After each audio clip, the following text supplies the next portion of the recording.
স্বাধীনতা আমাদের আজকে 1 মাস পূর্ণ হয়েছে। ওখান থেকে মানে আমরা এখানে আসছি সবাই যেন আমরা এখানে একটা বিজয় উল্লাস করতে পারি এবং আমাদের দেশটা আরো আগে যাবে, এটাই আমি কাম্য করতেছি। এই আন্দোলন আমাদের যে ভাই বোনেরা যারা শহীদ হয়েছেন, যাদের রক্তে আজকে আমাদের রাজপথ রঞ্জিত হয়েছে, আমরা তাদের জন্য এসেছি এখানে। আমরা তাদের স্মরণ করতেছি এবং তাদের প্রতি গভীর শ্রদ্ধা নিবেদন করতেছি।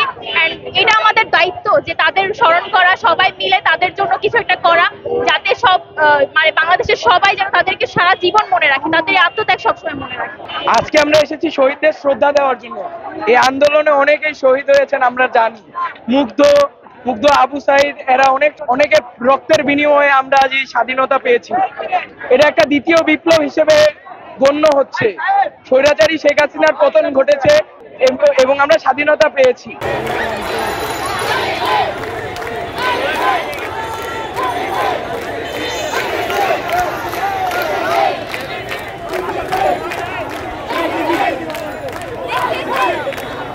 পুরো বাংলাদেশের বিজয়, দ্বিতীয়বারের মতো স্বাধীন পেয়েছে বাংলাদেশ।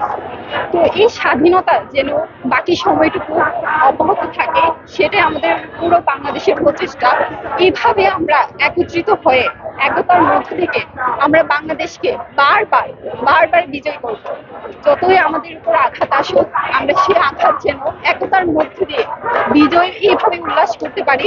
এটাই আমাদের পুরো বাঙালি জাতি একত্রিত থাকবে। আমরা এটাই চাই। এটাই আমাদের পুরো এশিয়ার মধ্যে বাংলাদেশের মতো ছাত্র জনতা কোথাও নেই। এটাই আমরা পুরো বিশ্বকে দেখিয়ে দিব যে বাংলাদেশের যে ছাত্র জনতা এটা এত শক্তিশালী, যেটা বাংলাদেশের জন্য ভবিষ্যৎ অনেক রঙিন হবে। শুধু ছাত্ররাই থাকবে না, পুরো বাংলাদেশকে এগিয়ে আসতে হবে, একটা সাহস নিয়ে এগিয়ে আসতে হবে। গত রাজনীতিবিদরা যে সিস্টেমটার মধ্যে নিয়ে এসেছিল বাংলাদেশকে, ওই সিস্টেমটাকে পুরো চেঞ্জ করে দিতে হবে যেন বাংলাদেশের এইসব জিনিস দুর্নীতিমুক্ত বাংলাদেশ থাকে। পুরো সিস্টেমটাকে চেঞ্জ করে দিলে আমার মনে হয় বাংলাদেশ এক নতুন বাংলাদেশ তৈরি হবে, যেটা পুরো বিশ্ব চিনবে।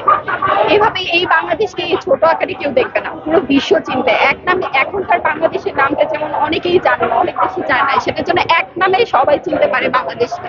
আর এটা ছাত্র জনতা দিয়ে শুরু হয়েছে। পুরো বাংলাদেশকে এইভাবে একত্রিতর মাধ্যমে যেন বুঝতে পারে, চিনতে পারে, এটাই আমাদের প্রত্যাশা। আমরা আজকে 1 মাস আমাদের স্বৈরাচার সরকারের পতনের এবং আমাদের শহীদ যারা হয়েছে এই ভয়াল যে জুলাইয়ের আজকে 1 মাস পূর্ণ হওয়ার কারণে আমরা এখানে আসছি। আমাদের এটা শহীদ মার্চ। তো এই শহীদ মার্চ সফলের লক্ষ্যে আমরা বিভিন্ন জায়গা থেকে মানুষ এখন আসছে। মানুষ আসার পরে আমরা এখান থেকে র্যালি নিয়ে বিভিন্ন স্থান প্রদক্ষিণ করবো, যেমন নিউ মার্কেট, নীলক্ষেত প্রদক্ষিণ করে আমরা শহীদ মিনারে গিয়ে আমাদের এই শহীদ মার্চ শেষ করবো আর কি।